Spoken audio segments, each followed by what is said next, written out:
Today on Sir Superhero's Freak of the Week, we're going to be talking about Thorr. Though not this Thorr, I don't mean this one, I mean the original Thorr. The first Thorr that Marvel ever published. Yeah, this is the guy that I mean. Let me explain. Thor Odin's son, as we know him today in the Marvel sense, first debuted in Journey into Mystery number 83 from 1962. But 3 years prior to that, in the at-the-time horror anthology Tales to Astonish, Marvel debuted a different Thor, this time spelled with 2 R's, who had nothing to do with the future version of the character. This Thor, or as I will refer to him to annoy people, Thor Classic, was a stone alien sent to Earth a very long time ago who had since just been waiting for his correct time to conquer the planet. Thor had been dormant on the planet for quite a long time, as the cover of his comic makes very clear with the tagline that reads, quote, "This is Thor, the monster who waited 1,000,000 years to destroy the world." Which, not the catchiest tagline I've ever read, Marvel. In Thor Classic's very short comic, an archaeologist discovers these gigantic stone structures, obviously inspired by the Easter Island Moai heads, and quickly realizes that at least one of them is alive.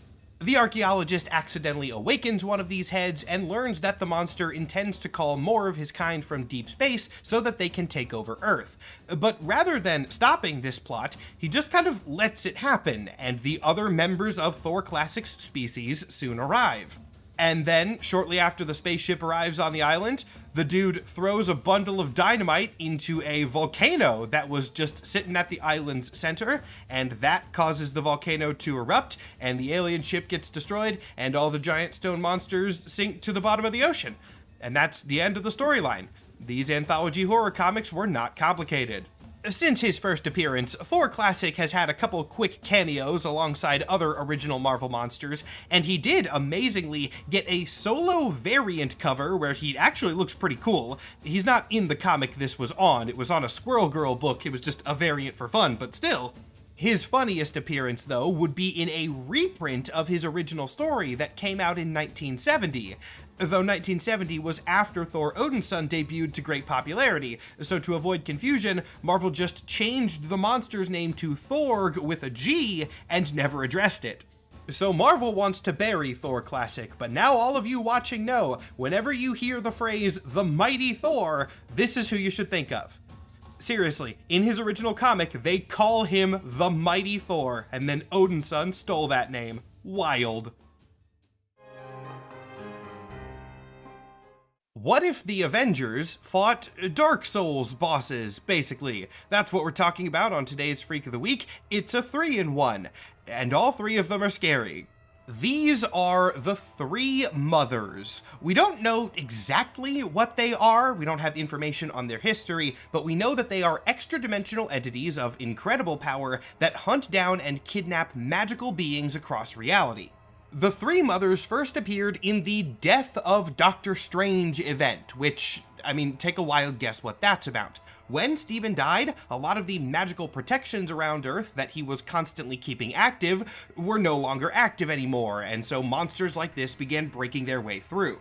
Each of this trio has their own specialty, and since I already made a Dark Souls comparison, I'll continue using game terms. The first of the 3 mothers is the Weird, who seems to be their sort of intelligence caster.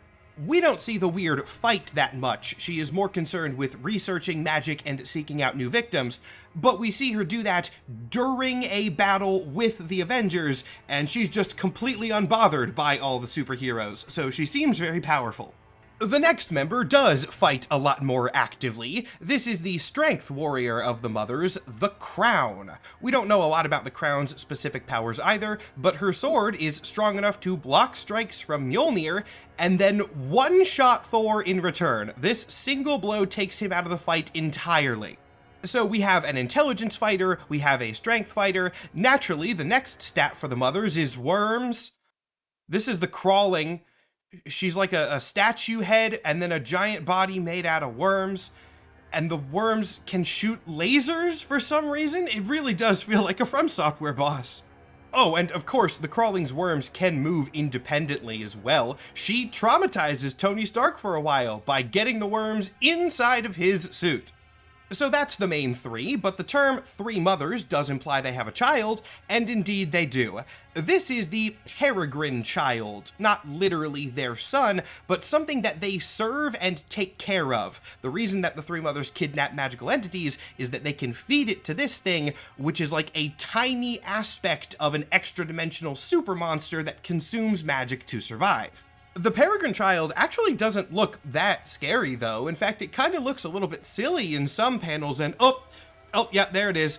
There's the Dark Souls. The peregrine child is destroyed at the end of Death of Doctor Strange, but the mothers, interestingly, do survive. They are explicitly said to be banished across dimensions and unable to return, but they are still out there, so any wizard poking around in other realities might just accidentally unlock one of these things. How wonderful for them.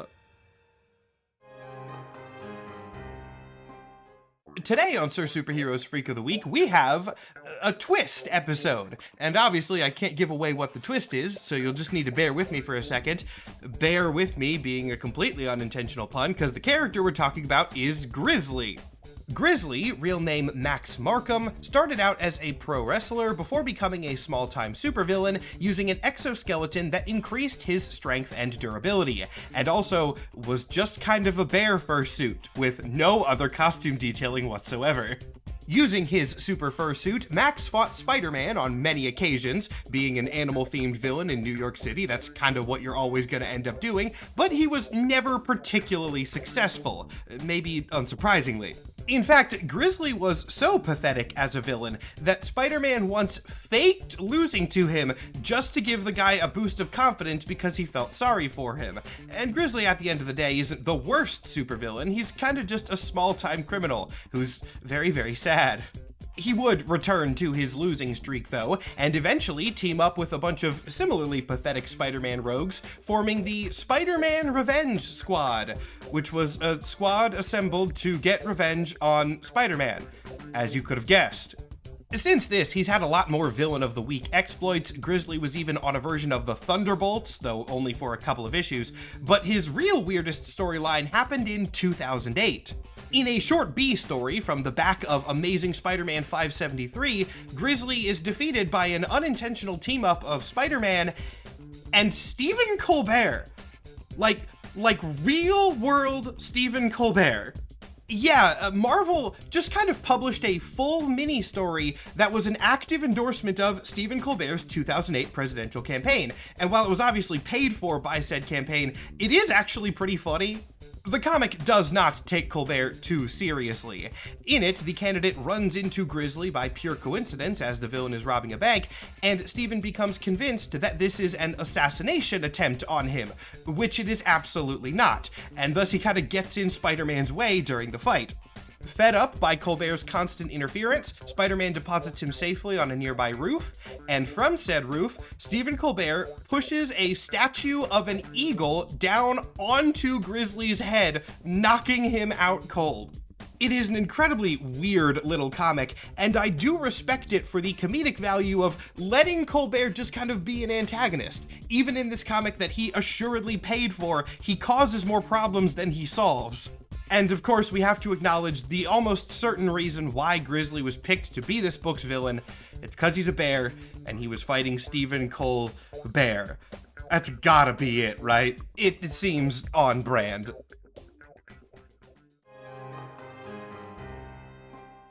Today on Sir Superhero's Freak of the Week, Sir Isaac Newton. You know Isaac Newton, right? Famous scientist, leader of S.H.I.E.L.D. for a while, Sorcerer Supreme in the 17th century. Isaac Newton, you're familiar. Yeah, Marvel has an Isaac Newton too, just like the real world, and there's only a couple slight differences in his history. For example, as a young man, he was recruited into the Brotherhood of the Shield, which is a precursor to the modern-day S.H.I.E.L.D., the one led by Nick Fury and so on.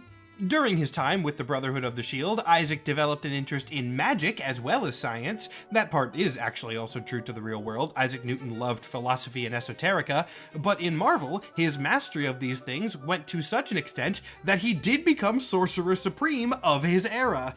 While researching the ancient depths of both science and magic at the same time, Isaac discovered a set of equations that he believed could predict the end of the world, and in an attempt to prevent that end, he took over the Brotherhood of the Shield by murdering its current director, Galileo, and taking his place. As leader of S.H.I.E.L.D., he would become gradually more and more insane until he was eventually challenged and overthrown by another name that maybe some of you have possibly heard of in history class, Leonardo da Vinci, who was basically the Tony Stark of his era. Think of all the stuff Leonardo da Vinci invented in the real world, amp that up to comic book levels, and boom, you're pretty much there. And as, again, I'm sure we're all familiar with from history class, one of Leonardo da Vinci's greatest inventions was a set of time-traveling power armor, and so both he and Isaac Newton end up using the time-traveling power armor to go forward into the year 2060, which is when Isaac Newton said the world would end, and then they have a big sci-fi fight with a bunch of Celestials. Just like it happened in real life, I assume. And believe it or not, that's not even Isaac Newton's only time travel adventure. He's also met Doctor Strange and a bunch of other time-displaced Sorcerers Supreme during a quest where he betrayed several of them and also became a Ghost Rider for a bit. Isaac Newton was basically the Doctor Doom of his era. Less effective, ultimately. I think Doctor Doom is leagues better, but the concept is similar. One guy who wields both science and magic effectively at the same time. At the end of his very complicated life, Isaac Newton went out with a bang by ascending his son Leonid to cosmic godhood and then getting banished into an alternate reality where his prophesized end of the world would come about as everyone in the main universe could continue living. Which is not how it happened in the real world. I mean, I assume. I guess there's no way to know for sure. So yeah, that's Isaac Newton. Normal, real-world man from actual history. It's nice to do a normal one on Freak of the Week from time to time. Nothing weird about this one at all. Just a regular human scientist. Right? What if Ultron was a teenage girl? Look, sometimes Marvel just kind of kicks my door down and shoves a Freak of the Week character directly into my hands, and I'm not gonna argue with it, I suppose.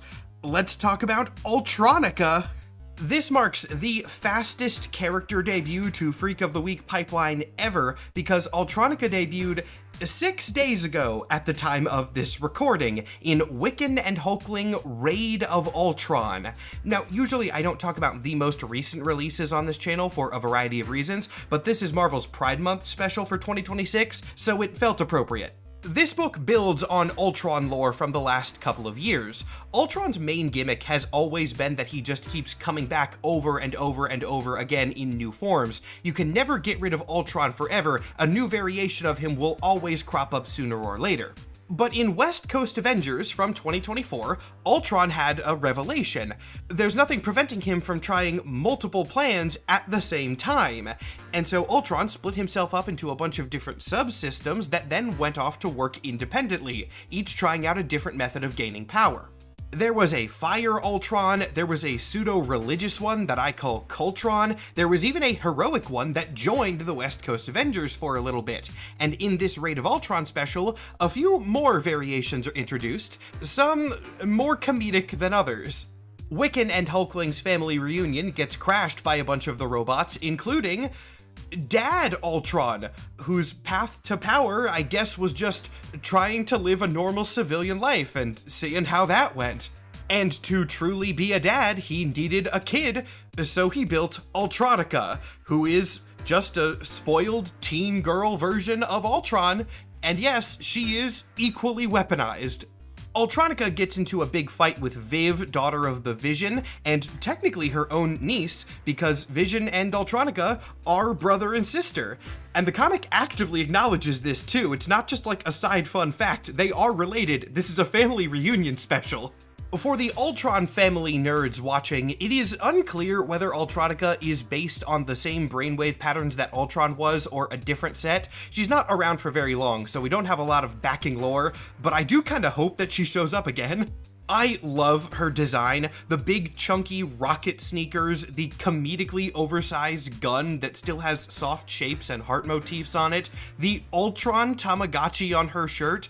For a corporate pride event especially, this is a very authentic subtype of queer culture. I need Ultronica as a recurring villain for the Young Avengers or the Champions or somebody like yesterday. Please, Marvel, this character has genuine story potential. Do not waste it. Today on Sir Superhero's Freak of the Week, we have a mushroom crime boss. This is Cordyceps Jones. Is he an important villain? No, not particularly, but he is at least more important than he was originally intended to be. Let me explain. Cordyceps Jones first appeared in issue 4 of a Rocket Raccoon series, but he was not major. He was just kind of a one-off villain, an alien crime lord that Rocket and Deadpool were teaming up to take down.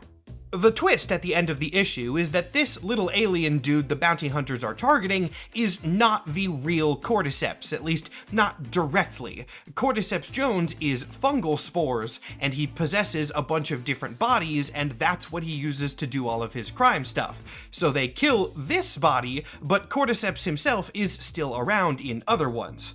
This is not intended as a teaser for the future. The character is intended as a bit. The whole joke is that his name is Cordyceps Jones, and Jones is actually a very weird name in space, even though it sounds normal to humans. But one of the beautiful things about universes as large as Marvel is that even things not intended as teasers can become them later.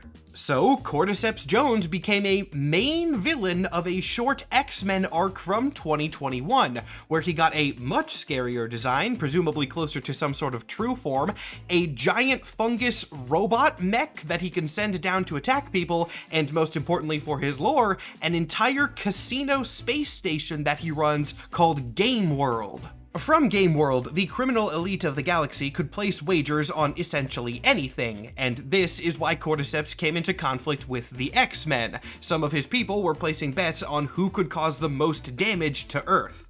This backfires, of course. The X-Men fly out to meet him and end up taking the entirety of Game World down, with Jean Grey's psychic abilities being finally controlled enough that she can extract and contain Jones's spores.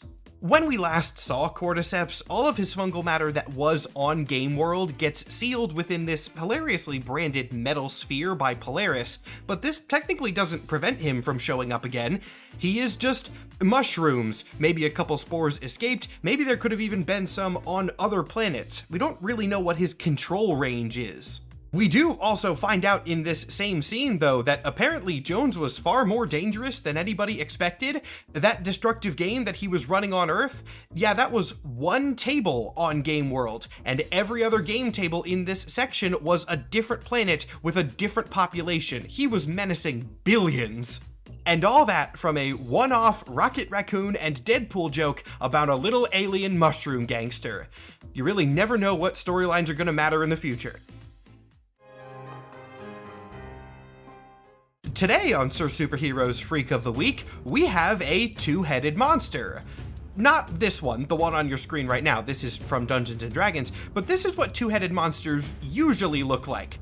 The one that we're actually talking about is a little bit different in terms of orientation, but it's a two-headed monster, kinda. This is Bi-Beast.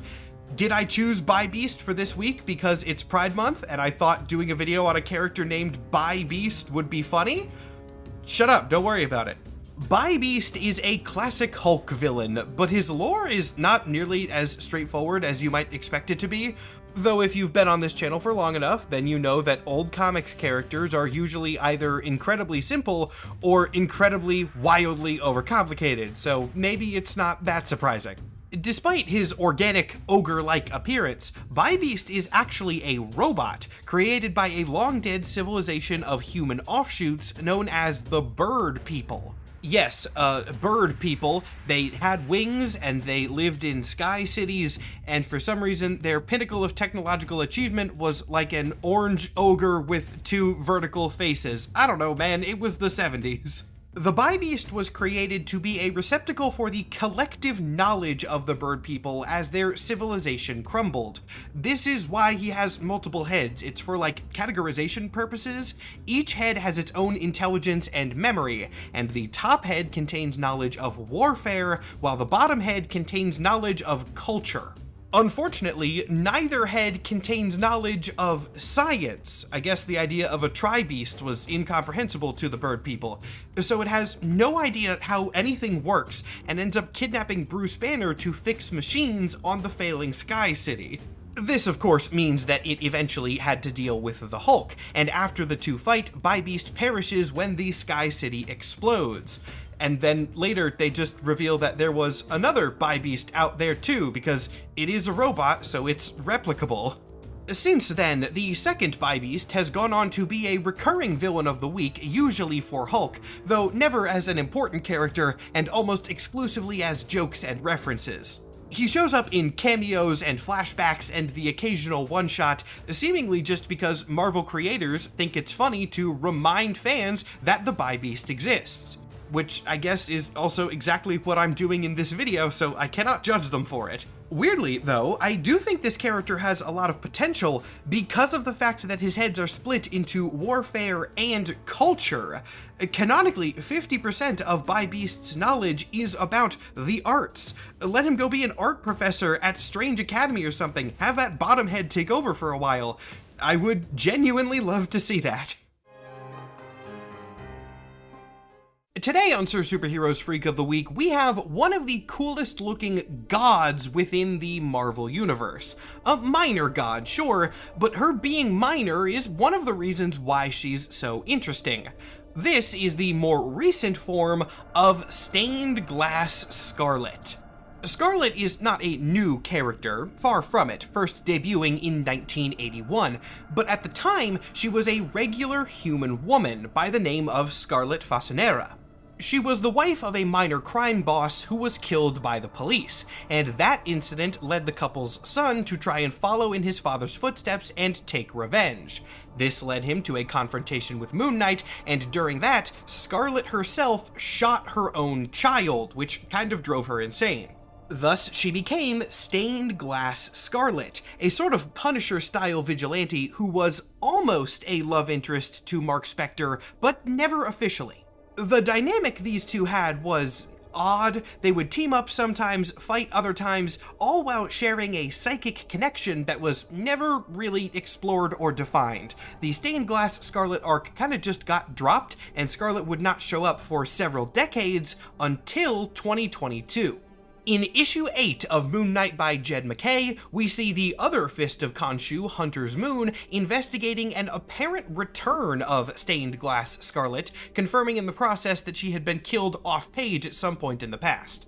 However, her mission did not perish. Other people took up the Stained Glass Scarlet name and continued her work, eventually blooming into a full-on cult that gained enough devotion that it resurrected some form of Stained Glass Scarlet as a minor deity. This plays into the narrative-based magic system that Marvel uses in a lot of areas. The story and myth of Stained Glass Scarlet gained so much presence in reality that it became a real entity in its own right. This entity was extremely powerful and dangerous, plus essentially immortal by physical means. As Scarlet herself says, you cannot kill a story with fists or blades. But you can kill it with another story, so Hunter's Moon just calls on Khonshu, another metaphysical entity, and then Khonshu kicks her ass. The whole thing is a metaphor for the actual way that real myths develop. Even as Khonshu says, they can war upon each other and they can be reduced in power, much like a lot of ancient gods have been changed and altered and blended into others over the centuries. Since her defeat at the hands of Khonshu, we have not seen Stained Glass Scarlet appear again, but the comic does make it clear that her cult survives, so this god is still around in some weakened form, just waiting for the moment her story can be picked back up. Power Scalers, eat your heart out, because today on Sir Superhero's Freak of the Week, I'm here to present you with your new favorite boy. 14 different Marvel heroes and villains combined in what is maybe the silliest way they could have done it. This is Combo Man. Let's pivot entirely for just a second. You guys know combos, like the snack food, the little nuggets with filling in them? I've never actually tried these, but I have heard of them, and apparently they were really popular in the mid-90s. Popular enough to do a promotional stunt with Marvel Comics. Yeah, Combo Man is a superhero based on these little cheese bites, star of his own one-shot comic that Marvel published in 1996 in collaboration with Mars, the snack food company.